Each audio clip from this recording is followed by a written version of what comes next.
They said the river of Omi-Ala was alive, not just with water, but with a God who heard every whispered prayer. His currents carried secrets, his depths held souls.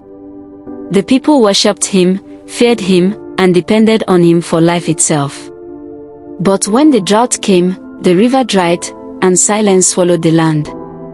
The once mighty Omi-Ala lay bare, cracked, thirsty, and dead. Children cried for water. Women prayed until their voices broke. The sky offered nothing but dust. The people offered goats, palm wine, and songs, but the gods did not answer. Their drums echoed into emptiness, their sacrifices soaked into lifeless ground. Hope faded like morning mist. Then the priest spoke, his voice trembling, "The river god demands a bride." The crowd froze. Mothers clutched their daughters. Men exchanged fearful glances. A bride for a god meant sacrifice, a life for water. No one dared to speak until Adaeze, the chief's youngest daughter, stepped forward. Her beauty was like sunrise, calm, proud, and bright. She looked not at the priest, but at the dying river. Something inside her refused to watch her people perish.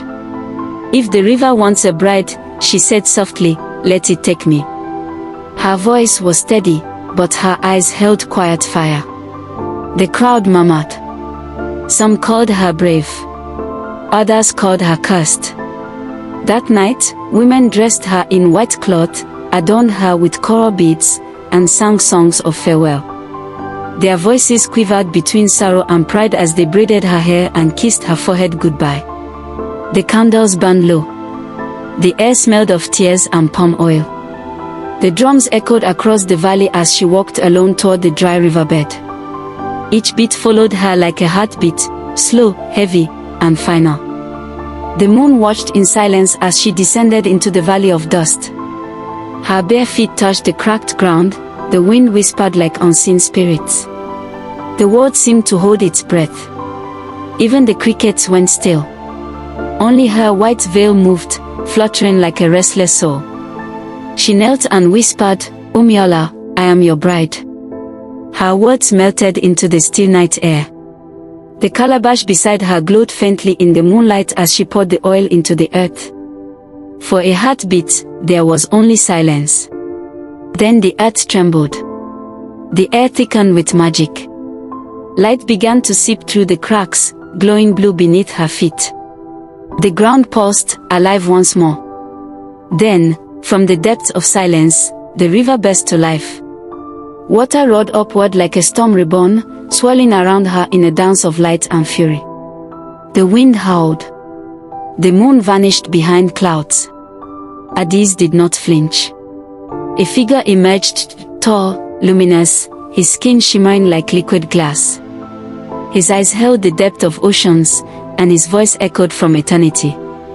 He was both beautiful and terrifying, the god of Omi-Ala himself. Adaeze stood frozen, her heart racing, yet she did not run. Her gown floated on the current as if the water embraced her. Fear left her, only awe remained. "You came willingly," the god said, his voice like thunder wrapped in melody.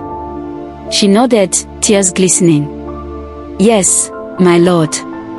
"Then your heart," he said, "will keep my river alive." She nodded again. And when his hand touched hers, the world turned to light.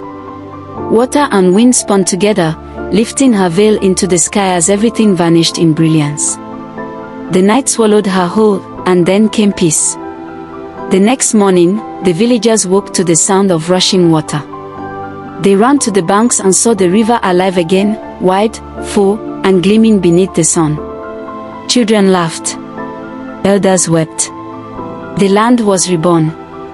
The river was alive, but Adaeze was gone. Only her white veil floated gently on the surface, shimmering like moonlight. The people knew she had kept her word. Her father found her veil and wept beside the waves. He pressed it to his heart, whispering her name again and again. The water lapped at his feet as if to comfort him.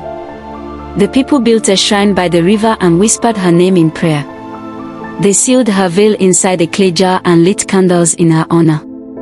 From that day, they called her the bride of Omi-Ala. Seasons changed. Crops flourished. The river god was pleased. The land was green again. The people sang her name in gratitude. But every joy carried a shadow. Because on nights when the moon turned full, strange music drifted from the water.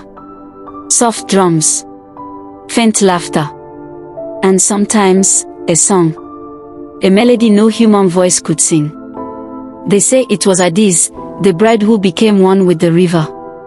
She danced upon its surface, her gown glowing like the moon. Her spirit moved with the rhythm of the tides. Her laughter echoed with the rhythm of flowing streams. It whispered through the reeds, shimmered in the current, and brushed against the wind. Some said she was happy. Others, that she still longed for home. And mothers told their daughters, never fall in love with the gods, they never let you go. Their stories were warnings wrapped in sorrow. Their eyes always turned to the river when they said her name. But when the wind passes over Omi-Ala, you can still hear her whisper. A voice like water, soft and eternal. It carries through the night, gentle yet haunting. I chose love, she whispers, and it became my eternity. And under the moonlight, the river gleams once more, alive, endless, and forever remembering the bride who gave it her heart.